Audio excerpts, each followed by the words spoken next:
हमारा हिंदू होना सार्थक है। अरे सनातन धर्म में जन्म मिले ये भी कई वर्षों का पुण्य होता है, कई जन्मों का पुण्य होता है, तब इस धरा को हम प्राप्त कर सकते हैं। इस भूमि में जन्म मिले ये भी तो बड़ी मुश्किल बात होती है। दुर्लभम भारते जन्म, भारत में जन्म मिले ये तो अत्यंत ही दुर्लभ है। भगवान शंकराचार्य भी तो लिखते हैं जंतु नाम नर जन्म दुर्लभ मत पुंस्त्वं ततोपि विप्रता।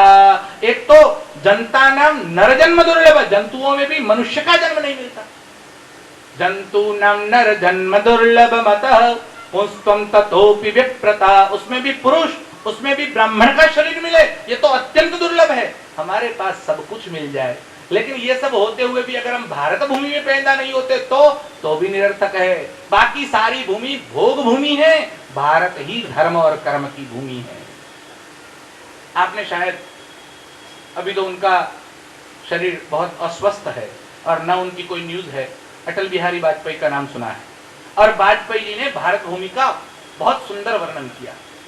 और वाजपेयी जी ने क्या कहा, ये भारत की भूमि कैसी है, हमारा देश ये कोई भूमि का टुकड़ा नहीं, ये तो जीता जागता विशाल राष्ट्र पुरुष खड़ा है। हिमालय जिसका मस्तिष्क है, गौरी शंकर जिसकी शिखा है, कश्मीर जिसका किरीट है, दिल्ली जिसका दिल है, पंजाब बंगाल जिसकी तो विशाल भुजाएं हैं, नर्मदा करधनी है, पूर्वी घाट और पश्चिमी घाट जिसकी तो विशाल जंगाएं हैं, कन्याकुमारी जिसके चरण है, हिंद महासागर जिसके चरण धुलाता है, मलयालम जिस पर व्यंजन डुलाता है, सावन के काले काले मेघ जिसकी कुंतल केश राशि है। ऐसी ये देवों की भूमि है, ऋषियों की भूमि है, तीर्थंकरों की तपोभूमि है, ये वंदन की भूमि है, अभिनंदन की भूमि है, ये कर्म भूमि है, धर्म भूमि है, ये हमारी मातृभूमि है, पितृभूमि है, ये अर्पण की भूमि है, तर्पण की भूमि है, ये वंदन की भूमि है, अभिनंदन की भूमि है। यहाँ का कंकर कंकर हमारे मन शंकर है, यहाँ के जल का बिंदु बिंदु हमारे मन गंगा जल के समान परम पवित्र है। ऐसी पतित पावनी भूमि, इसके लिए ही हम जिएंगे और इसके लिए ही मरेंगे, और मरने के बाद भी गंगा जल के पवित्र प्रवाह में बहती हुई हमारी हड्डियों की ओर यदि कोई कान देकर सुनेगा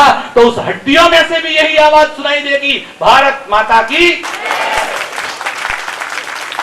अब कल्पना करो कैसी भारत भूमि है, इस भूमि की वर्णन नहीं किया जा सकता। ऐसी ये देव भूमि है, ये ऋषियों की भूमि है, और यहाँ पर गंगा प्रवाहित होती है। यही तो इस भूमि का महत्व है। पुण्य सलीला गंगा जहां पर है, और गंगा कहां से निकलती है, गंगोत्री से निकलती है।